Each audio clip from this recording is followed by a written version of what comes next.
শাহবাগে গিয়ে আমি জীবনের সবচেয়ে বড় নেক কাজ করেছি। জামাতের শীর্ষ নেতাদের ফাঁসির দাবি জানিয়ে স্পষ্ট করে বলেন, গোলাম আজম, মতিউর রহমান নিজামী, কাদের মোল্লা এবং দেলোয়ার হোসেন সাইদির ফাঁসি ছাড়া দ্বিতীয় কোনো দাবি হতে পারে না। বলছি কিশোরগঞ্জের শোলাকিয়া ঈদগাহের ইমাম ফরিদ উদ্দিন মাসুদের কথা।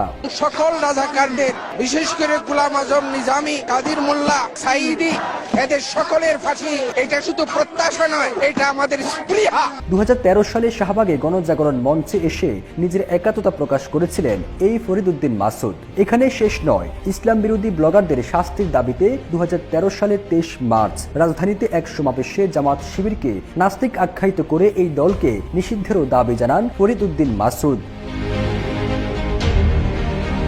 শাহবাগে গণজাগরণ মঞ্চে গিয়ে ফরিদ উদ্দিন মাসুদ যখন জামাতের শীর্ষ নেতাদের ফাঁসির দাবি জানিয়েছেন, ঠিক তার পেছনে রয়েছেন ইসলামী আন্দোলন বাংলাদেশ বা চরমনাইপন্থী ইসলামী সাংস্কৃতিক সংগঠন কলরব শিল্পী গোষ্ঠীর অন্যতম শিল্পী সাইদ আহমেদ। তিনিও সেই ইমরান লাকিতের গণজাগরণ মঞ্চে গিয়ে নিজের একাত্মতা প্রকাশ করেন, দাবি জানান জামাতে ইসলামী নেতাদের ফাঁসির।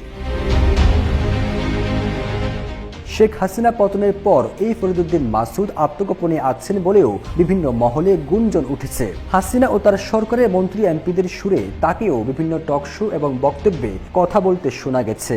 তাই হাসিনা বিরোধী বিভিন্ন মহল ফরিদ উদ্দিন মাসুদকে আওয়ামী লীগের দালাল বলেও আখ্যায়িত করেছেন।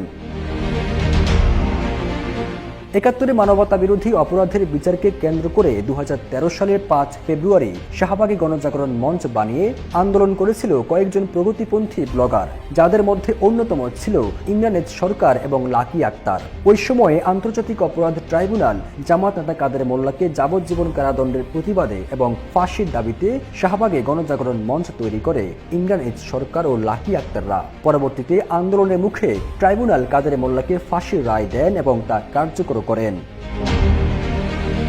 ফিরোজ আলম, জয় দিন।